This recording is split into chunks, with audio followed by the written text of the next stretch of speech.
Si NPD ini sebetulnya orang yang lemah, orang yang banyak kekurangan, bukan siapa-siapa. Ya, sesungguhnya itu.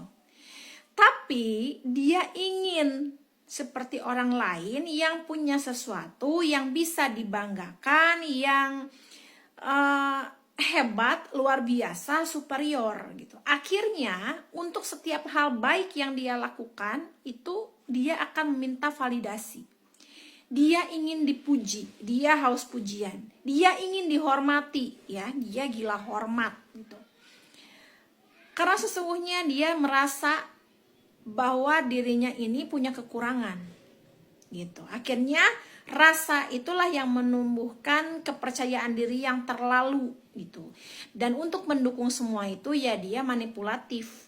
Ya dia berbohong, ya dia merendahkan orang lain, ya dia mencari kesalahan sama orang lain, mencari kambing hitam. Supaya apa? Supaya dia tidak terlihat buruk, supaya kesalahan dia selalu tertutup. Gitu. Ya. Jadi gimana cara menghadapinya? Ya kita pakai logika. Kasihan dong ya Kak, kalau kayak gitu berarti si NPD ini dia tidak menjadi dirinya sendiri. Ngapain kasihan sama NPD? Ya, dia itu orang tidak punya hati, nggak punya empati, dia aja nggak kasihan sama kita, terus ngapain kita kasihan sama dia? Ya, orang yang tidak punya hati, kita jangan pakai hati.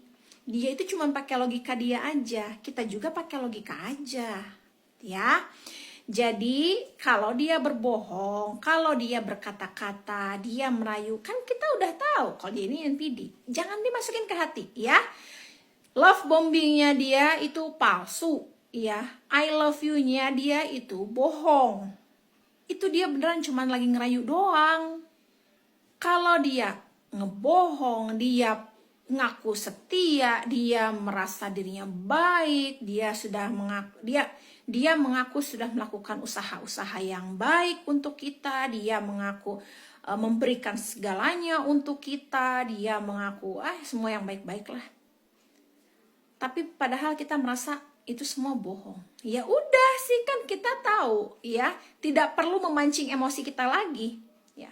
Cukup kita bantah dalam hati, ya, dan ketawain aja, senyum aja. Lo ngomong apa sih gitu, ya. Kalau kita terpancing emosi, ya, apaan gitu, apa kamu ngasih apa sama aku, kamu ngelakuin apa sama aku, dan kita berantem, itu kan jadi energi buat dia. Jangan pernah beri energi, jangan mau jadi sumber energi buat dia. Penderitaan kita, air mata kita, emosi kita, itu adalah sumber energi buat si NPD.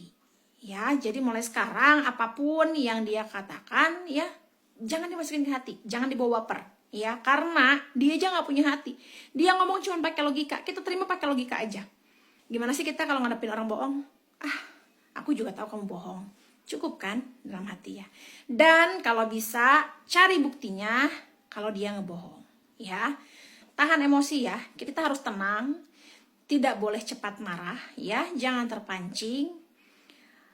Kalau suatu saat dia membabi buta, kita punya fakta-fakta itu. Nggak perlu setiap fakta kita harus langsung keluarin, kamu bohong ya kemarin ini, kamu bohong ya kemarin ini. Nggak perlu, simpan aja semua gitu, ya. Aku punya bukti kebohongan dia, itu aku simpan sampai berbulan-bulan sebelum aku keluarin, gitu ya. Dan selama berbulan-bulan itu aku diam, gitu. Pada saat yang tepat baru aku keluarin. Jadi dia mati kutu, gitu. Walaupun memang menyerang, tapi kita udah nggak peduli, kita udah kebal, gitu. Jadi jangan, udah stop, ya, stop pakai hati. Stop pakai hati karena dia juga tidak pernah punya hati sama kita. Stop kasihan sama dia karena dia juga nggak kasihan ngelihat kamu nangis, ngelihat kamu sedih, ngelihat kamu menderita. Apalagi mohon maaf ya, yang sampai berani melakukan kekerasan. Bagi aku nonsens, ya.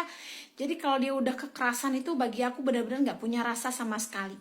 Ya, benar-benar udah parah banget. Kalau aku sih nggak bisa terima itu. Apalagi kekerasannya dilakukan berulang-ulang, aku udah gak bisa terima, gitu ya. Jadi buat teman-teman semua yang masih bertahan dalam hubungan yang toksik parah sama si NPD ini, bahkan sampai ada kekerasan, aku sebenarnya nggak tahu harus bilang kalian hebat, kuat, atau Karena kalau aku udah gak akan bisa nerima itu. Ya. Jadi mulai sekarang hadapi si NPD ini dengan cerdas.